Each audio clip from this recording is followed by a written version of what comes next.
Halo, apa kabar teman-teman sekalian? Sekarang kita ketemu lagi untuk pertemuan ketiga. Nah, pada pertemuan ini kita akan membahas atau belajar tentang varian desain eksperimen. Ini analognya dengan kayak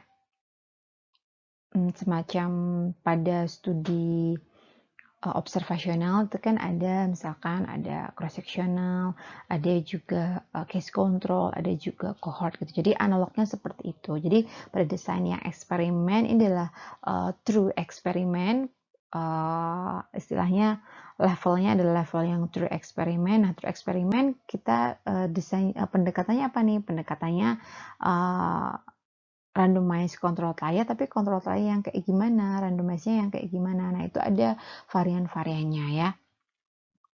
Nah, jadi pada hari ini kita akan mengenal ada apa saja sih pendekatan-pendekatan pada desain eksperimen pada randomized control trial gitu. Jadi pada true eksperimen ya, true eksperimen itu berarti yang melibatkan ada randomisasi. Nah, penelitian dengan randomisasi dikenalkan sebagai randomized control trial. Nah, pada randomized control trial itu ada berbagai macam pendekatan yang bisa dilakukan. Nah, hari ini kita akan mencoba mengenali 3 pendekatan pada penelitian dengan true eksperimen ya, atau penelitian eksperimen dengan menggunakan randomisasi. Oke, bahasan yang akan kita bahas ya, kita lihat slide berikutnya. Pada hari ini kita akan mengenali dulu yang pertama adalah completely randomized design gitu. Jadi desain randomisasi yang komplit, yang istilahnya secara utuh randomisasi itu seperti apa. Kemudian kita juga akan kenal nanti yang namanya randomized block design. Jadi desain yang dirandomisasi tapi randomisasinya itu blok, pakai blok-blok. Blok kayak gimana sih gitu ya, bukan blok RT atau blok barat atau blok timur ya, atau non blok gitu ya. Jadi ingat pelajaran IPS ya. Terus kemudian ada juga apa namanya, crossover design. Nah, ini apalagi nih crossover gitu ya, kayak merek HP ya. Ya gitu. Jadi kita kenali dulu ya. Nah, sekarang misalkan ada sebuah clinical trial gitu atau percobaan klinis ya dari sebuah e-medicine. Anggaplah itu projectnya namanya project e-medicine. Dia mau menjalankan penelitian untuk menguji vaksin baru untuk melawan common cold. Common cold itu ya anggaplah kayak flu gitulah atau selesma gitu. Ini adalah sebuah project, istilahnya bukan project sesungguhnya gitu ya. Saya cuman menganalogkan gitu. Nah, kemudian misalkan pengujian vaksin dilakukan pada 1.000 responden yang bersedia. 500 nanti akan diberi vaksin dan 500 tidak diberi vaksin.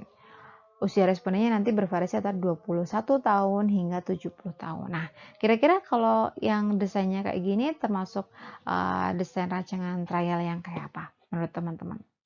500 diberi vaksin, 500 enggak. Nah, ini termasuk desain yang kayak apa nih? Sudah tahu jawabannya? Ya, jawabannya ada di rumput yang bergoyang ya. Oke.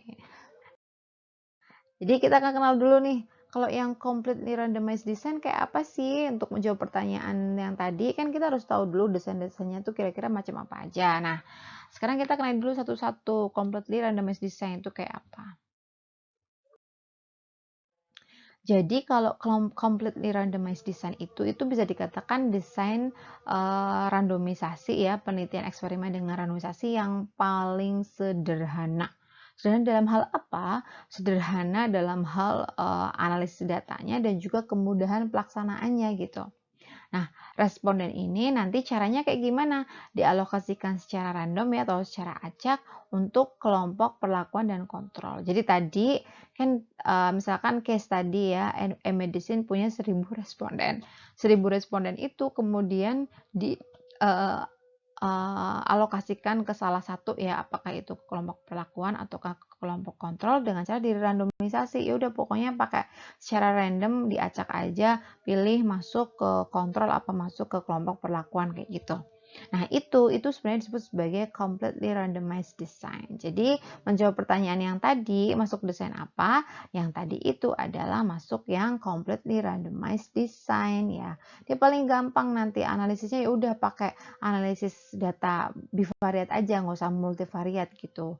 Itu yang paling mudah seperti itu dan kemudian pelaksananya juga gampang, udah tinggal di randomisasi, masukin ke sini, udah diikuti sampai akhir kayak gitu. Jadi rancangan studinya tadi ya gampang, kita pilih responden 500 secara acak, kita undi, masukin ke sini, kita acak lagi, kita undi, masukin ke yang grup yang dikasih vaksin, udah selesai deh.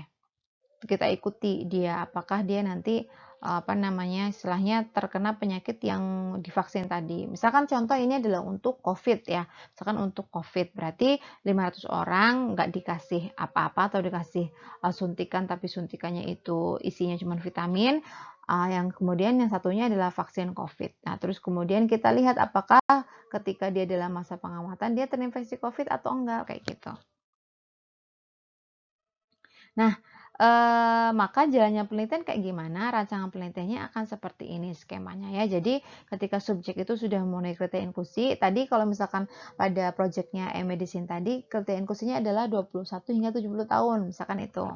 Dia adalah individu dengan usia 35 tahun misalkan. Ya udah masuk kan dalam subjek kriteria inklusi, dia masuk, terus kemudian dia tinggal diacak tuh, dia dapat kejatahan yang mana. Misalkan dia dapat amplopnya amplop berisi dia harus divaksin. Nah, maka dia masuk dalam kelompok yang sini.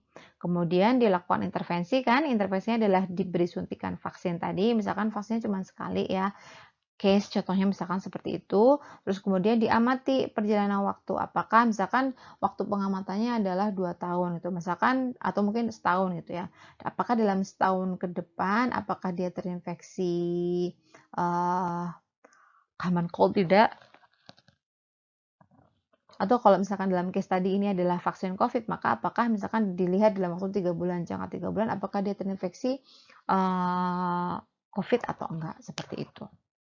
Kemudian kalau yang misalkan tadi yang dimasukin placebo, tadi misalkan placebonya bukannya nggak dikasih apa-apa, tapi misalkan dikasih suntikan juga, suntikan pada saat yang bersama dengan yang sama-sama diberi vaksin, tapi terus kemudian suntikannya bukan berisi vaksin, misalkan berisi vitamin gitu. Ya sudah disuntik vitamin, terus kemudian atau mungkin disuntik air kosong gitu, istilahnya aquabides ya. Kalau vitamin kan jangan-jangan kalau misalkan COVID kan karena berkaitan dengan kondisi kekebalan tubuh, nanti jangan-jangan malah jadi kayak orang ini kebalnya karena peningkatan kekebalan karena dia dapat multivitamin misalkan gitu. Jadi misalkan ini dikasih suntiknya aquabides atau istilahnya air steril gitu.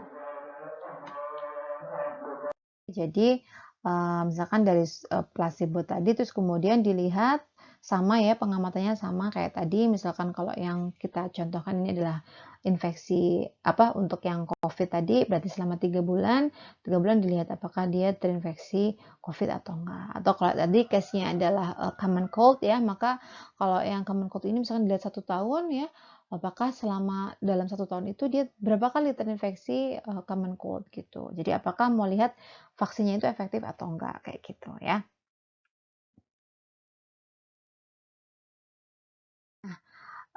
Maka tata caranya untuk melakukan complete randomized design tadi adalah peneliti ya secara acak milih responden pada salah satu dari 2 perlakuan. Jadi, setelah sudah dapat responden, ya udah diacak aja respondennya itu dimasukin ke salah satu dari 2 kelompok gitu. Apakah perlakuan ataukah kontrol gitu.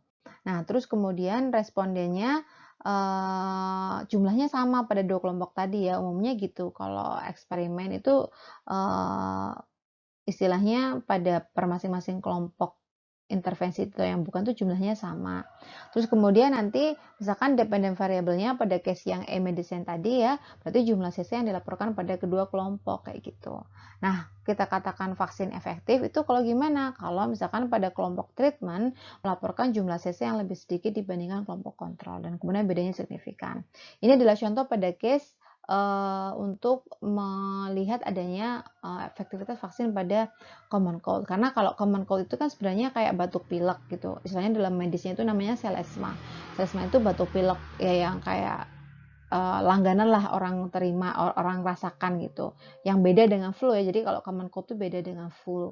Nah, misalkan ini biasanya ini terjadi pada orang tuh ya kayak dalam setahun tuh orang sangat mungkin mengalami beberapa kali common cold. Jadi makanya kalau efektivitas vaksin itu ya bergantung tadi kondisinya. Misalkan common cold itu suatu hal yang sering dialami ya berarti kalau dia lebih sedikit terkenanya, jadi terkena atau mungkin gejalanya lebih ringan atau terkena dia lebih sedikit frekuensinya. Nah, misalkan ini ditetapkan berdasarkan hasil studi pustakanya adalah kalau misalkan dia lebih sedikit dia yang pernah mengalaminya. Jadi frekuensinya jadi lebih jarang gitu. Ini misalkan berdasarkan hasil tinjauan pustaka ya. Berdasarkan hasil tinjauan pustaka ternyata yang lebih jarang itu berarti vaksinnya efektif. Nah, itu berarti seperti itu. Kesimpulannya bisa istilahnya ditegakkan ya kalau kelompok treatment melakukan jumlah common cold yang lebih sedikit dibandingkan kelompok kontrol dan kemudian bedanya itu signifikan gitu. Misalkan kalau ini kita ganti case pada yang COVID tadi berarti dependent variable-nya adalah kejadian terinfeksi COVID gitu ya.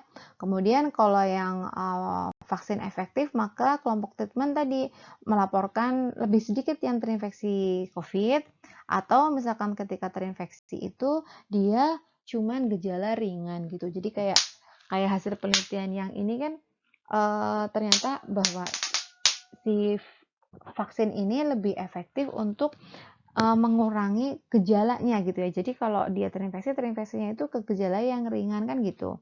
Kalau yang hasil yang Sinovac yang kemarin, nah seperti itu contohnya. Jadi tergantung definisi dari vaksin efektif itu seperti apa ya. Jadi tadi bisa dengan misalkan terinfeksi tapi gejala ringan atau malah jadi tidak bergejala atau memang jumlah yang terinfeksi jadi lebih sedikit seperti itu. Nah, kemudian kontrol pada variabel pengganggunya. Nah, di sini adalah ada poin penting pada desain eksperimen ini kan bagaimana sih kaitannya dengan mengontrol variabel pengganggu. Nah, kalau pada pendekatan yang completely randomized design ini, dia itu lebih menekankan ya kemampuan untuk mengontrol variabel pengganggunya itu pada randomisasi saja gitu. Jadi dia hanya istilahnya menyerahkan tugas untuk mengontrol variabel pengganggu yang mungkin muncul ketika adanya penelitian itu tugasnya itu hanya didasarkan pada randomisasi saja. Berarti cuman dalam artian bergantung pada randomisasi tadi untuk mengontrol adanya efek variabel pengganggu gitu. Jadi biasanya peneliti mengasumsikan ya rata-rata variabel pengganggu itu akan mempengaruhi masing-masing kelompok secara seimbang gitu. Jadi dia tidak mikirkan ada variabel-variabel lain yang mungkin muncul misalkan kayak mungkin jenis kelamin atau mungkin umur gitu ya. Dia anggap umur 21 sampai 70 tuh pokoknya sama aja dari sisi kemungkinan dia terkena common cold-nya itu sama aja gitu. Misalkan seperti itu gitu secara teori gitu dan kemudian akhirnya ya udah pokoknya usia 21 hingga 70 tuh sama aja seperti itu. Jadi nanti ketika misalkan dia menganggap sama gitu ya, variabel pengganggu itu akan ada sama-sama pada masing-masing kelompok, baik treatment maupun treatment kelompok kontrol. Nah, nanti misalkan ada perbedaan pada variabel terikat itu dapat disimpulkan bahwa itu dikontribusikan oleh intervensi gitu. Jadi karena confounding itu dianggap dikontrol oleh randomisasi. Kalau randomisasi kan tujuannya adalah agar misalkan ada variabel pengganggunya itu juga tersebar secara acak pada masing-masing kelompok, pada kedua kelompok. Jadi tidak ada perbedaan data baseline ya, apapun itu baik karakteristik atau apa dari kedua kelompok, baik kelompok kontrol maupun kelompok intervensi. Nah, itu memang keuntungan dari randomisasi itu seperti itu gitu. Jadi nanti ketika kalian melakukan penelitian eksperimen itu juga kalian penting mengkaji baseline data gitu ya di awal hasil randomisasinya itu apakah benar bisa menghasilkan dua kelompok yang comparable atau sebanding. Tidak ada variabel tertentu yang banyak pada kelompok tertentu gitu ya. Jadi hasil randomisasinya itu baik seperti itu. Jadi itu perlu juga dicek dengan menggunakan data baseline yang awal gitu. Jadi baseline awal, karakteristik semuanya dinilai, kemudian di-compare antara satu kelompok dengan kelompok lainnya, apakah ada perbedaan yang signifikan. Nah, secara teori randomisasi itu bisa membuat ada terbagi dua kelompok yang sebanding gitu. Confounding variabelnya juga ada pada kedua kelompok terbagi secara rata, sama-sama terbagi secara rata semua gitu. Jadi antara kelompok satu dan kelompok dua itu heterogenitasnya itu sama dan itu comparable antara satu kelompok, jadi kelompok perlakuan dan juga kelompok kontrolnya itu comparable seperti itu. Next, berikutnya adalah ada desain disebut sebagai randomized block design. Randomized block design. Ada kata block di dalamnya. So, what is block gitu ya? Jadi block itu apa sih? Jadi, peneliti atau eksperimenternya itu membagi responden ke dalam subgroup. Subgroup yang disebut sebagai blok. Subgroup itu apa ya gitu ya. Jadi, subgroup itu adalah kelompok kecil, pembagi kelompok kecil berdasarkan, identifikasi tertentu gitu. Jadi berdasarkan karakter tertentu. Nah, diharapkan kalau misalkan dia itu sudah membagi berdasarkan, karakter tertentu atau variabel tertentu, itu variabilitas di masing-masing blok itu akan lebih sedikit dibandingkan variabilitas antar blok gitu. Jadi, anggapnya kayak blok itu jadi lebih homogen gitu. Jadi dia lebih, homogen, lebih sama dan tujuannya sama lagi adalah biar comparable gitu. Jadi biar comparable antara satu blok satu dengan blok yang lainnya gitu dan kemudian nanti, akhirnya, comparable-nya adalah untuk dari sisi kontrol dan juga treatment. Jadi misalkan ya, ada sebuah kondisi yang itu dicurigai, mempengaruhi variabel terikat. Nah kemudian, dia akan terbagi rata pada blok itu tuh akan terbagi rata pada, kelompok eksperimen dan juga pada kelompok kontrol gitu. Jadi responden pada masing-masing blok akan dibagi secara random menjadi kelompok kontrol dan kelompok treatment. Jadi pembaginya adalah tetap kelompok kontrol dan treatment itu memiliki jumlah, eee, blok yang tadi itu jumlahnya sama. Kayak gimana sih? Kayaknya ribet banget ya dijelasin. Kita lihat aja secara diagram biar lebih enak. Gini, jadi misalkan tadi balik ke vaksin Covid tadi misalkan. Vaksin Covid tadi menganggap, bahwa jangan-jangan laki-laki dan perempuan itu punya, istilahnya kekebalan tubuh yang berbeda mungkin gitu ya, yang akhirnya membuat risiko terpaparnya itu beda antara laki-laki dan perempuan gitu. Nah, karena peneliti mencurigai, beda antara laki-laki dan perempuan, terus kemudian, peneliti membuat bloknya berdasarkan jenis kelamin. Jadi dia membuat 500 laki-laki gitu ya, 500 pada blok laki-laki, 500 responden pada blok laki-laki, dan kemudian 500 responden pada blok perempuan.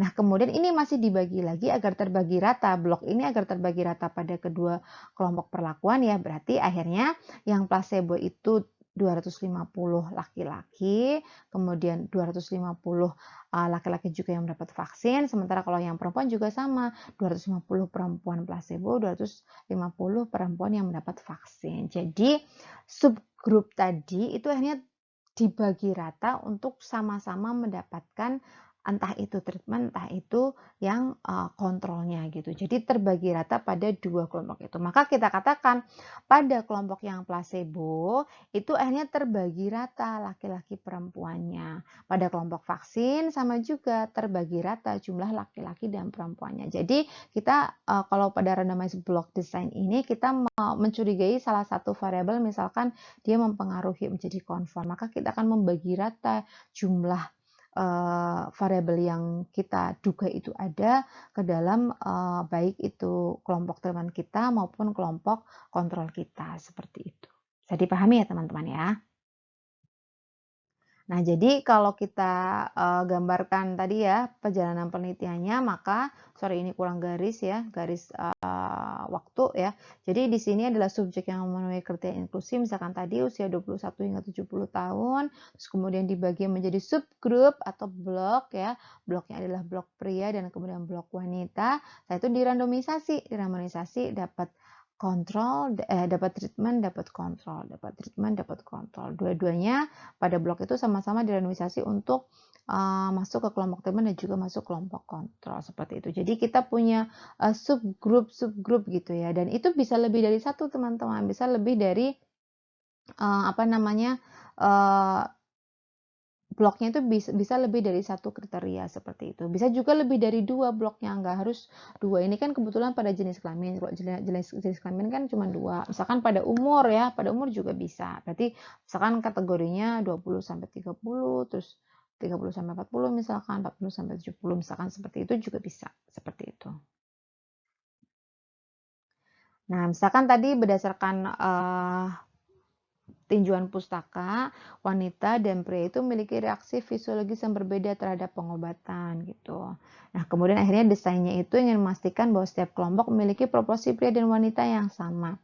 Jadi nanti kesimpulannya kalau ada beda hasil eksperimen itu tidak dipengaruhi oleh gender gitu. Karena misalkan bisa jadi pada kelompok kontrol ternyata banyak perempuannya, atau pada kelompok teman misalkan banyak laki-lakinya. Jadi bukan karena gendernya tadi yang ada di sana yang banyak, tapi memang karena intervensinya gitu. Jadi akhirnya dengan blok itu berarti dia menghilangkan pengaruh variabel yang dia curigai sebagai variabel pengganggu gitu. Jadi dia menghilangkan pengaruh jenis kelamin ya, sebagai confoundingnya gitu. Jadi dia udah nggak ada confounding jenis kelamin karena udah dikontrol seperti itu. Nah, otomatis kalau desain yang seperti ini nanti analisisnya berbeda ya. Analisisnya berarti terstratifikasi seperti itu. Tidak, desainnya nggak simple lagi, nggak bivariat simple lagi gitu. Nah, sebenarnya randomized block ini adalah upaya perbaikan ya. Jadi sebenarnya keduanya juga sama-sama menggunakan randomisasi, tetap menggunakan randomisasi ya sebagai penjaga secara implisit ya yang terlihat untuk adanya variabel pengganggu gitu. Cuman akhirnya untuk randomized block itu secara eksplisit, secara terang-terangan itu ngontrol variabel tertentunya itu yang memang dianggap itu sangat berpengaruh banget gitu. Misalkan laki-laki dan perempuan kayak gitu. Nah, akhirnya hasil desainnya itu bisa mengurangi variabilitas dan variabel yang berpotensi mengganggu gitu, sehingga dikatakan menghasilkan estimasi efek kausalitas yang lebih baik. Jadi kalau misalkan pada peneliti menggunakan randomized block design, dia memang sudah mencurigai dan memang secara tinjauan pustaka sudah diketahui bahwa variabel tertentu itu merupakan confounding gitu ya. Nah, berarti kalau sudah seperti itu, dia melakukan pengontrolan itu maka akan menghasilkan validitas internal yang baik, maka estimasi efek kausalitasnya itu lebih baik seperti itu.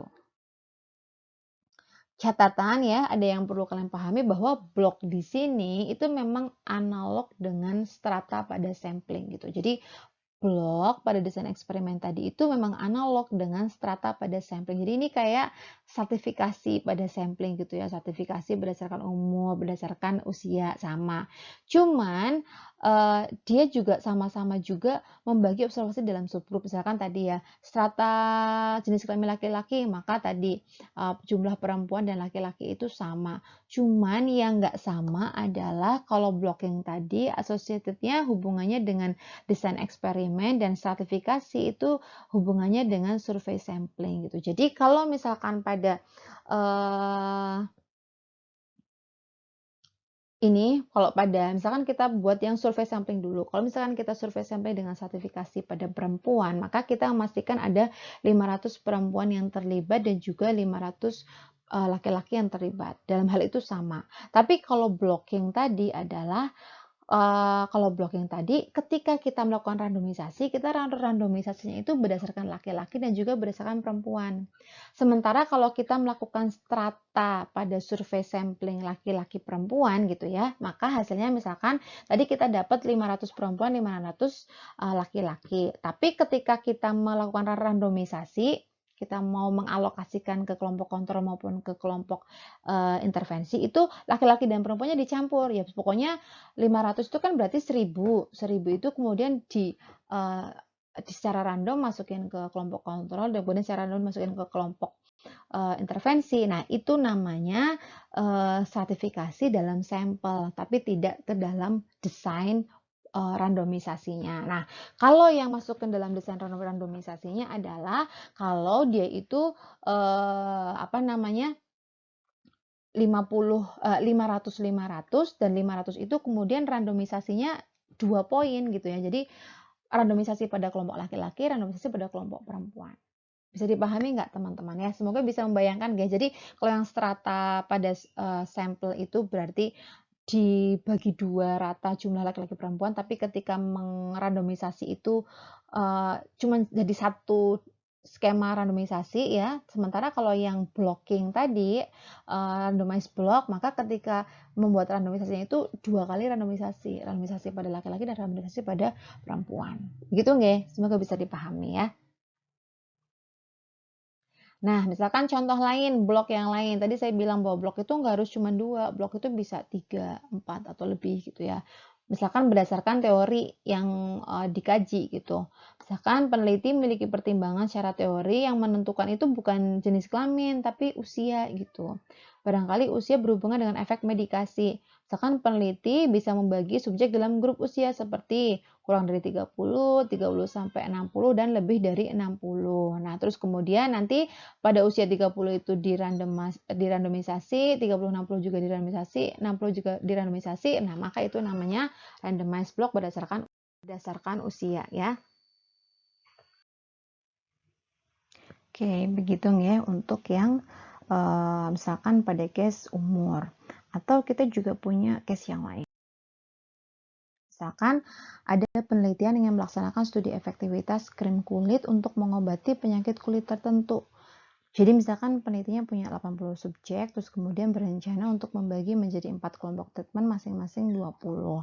Nah, dia bisa menggunakan randomized block design, kemudian dia bagi jadi 4 kelompok awal ya, 20-20 awal, terus kemudian dia misalkan bagi 4 kelompok itu berdasarkan kondisi kulit gitu. Jadi misalkan pada kondisi kulit yang paling parah, kemudian kondisi kulit yang parah selanjutnya, kondisi kulit yang apa namanya ya rata-rata atau normal, dan juga kondisi kulit yang baik gitu. Jadi misalkan ini efektivitas krim kulit untuk mengobati penyakit tertentu berdasarkan kondisi kulitnya si responden itu dulu gitu. Nah, habis itu dari masing-masing grup tadi, misalkan pada subgrup yang kelompok kulitnya baik gitu ya, itu dirandomisasi, kemudian yang berikutnya lagi yang normal dirandomisasi lagi, kemudian yang agak parah tadi dirandomisasi, dan yang paling parah dirandomisasi. Jadi kalau pada randomized block itu ya, kita melakukan berapa kali randomisasinya itu berdasarkan berapa subgrup yang dimiliki gitu. Jadi misalkan punya subgrupnya itu 4, ya berarti kita akan melakukan randomisasi sebanyak 4 kali kayak gitu. Seperti itu nih teman-teman ya. Jadi kalian bisa membuat bloknya itu tidak hanya 2, bisa lebih dari 2 bergantung dari tinjauan teori yang kalian miliki seperti itu. Jadi berdasarkan tinjauan teori yang kalian miliki.